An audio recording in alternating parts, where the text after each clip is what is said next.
To be in space why do you need speed, I will explain, मैं समझाता हूँ. So ये बड़ा अच्छा एक्सपेरिमेंट, थॉट एक्सपेरिमेंट है न्यूटन का, when he came up with this concept. If you are standing on north pole of earth, आप अगर ऊपर खड़े हैं and you throw a ball, so when you throw a ball, वो थोड़ी दूर जाके it will fall down, right?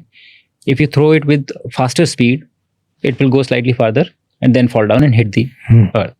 If you throw it with even faster speed, थोड़ा और horizontally दूर जाएगी and then it will fall down on the ground. If you can throw it, with very high speed, so that, the rate at which it is traveling forward and the rate at which it is falling, अगर वो अर्थ की curvature को match कर जाए, so it will keep falling, but it will never touch the surface of the earth.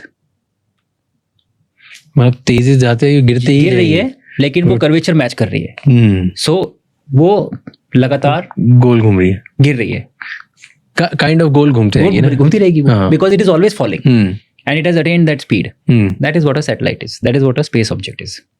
तो आपको ऊपर ही नहीं जाना है, आपको उतनी तेज भी जाना है, so that when you reach there, you are able to match this and you are in a free fall. So that is why it is said कि जितने भी objects हैं, they are always in a free fall around the earth.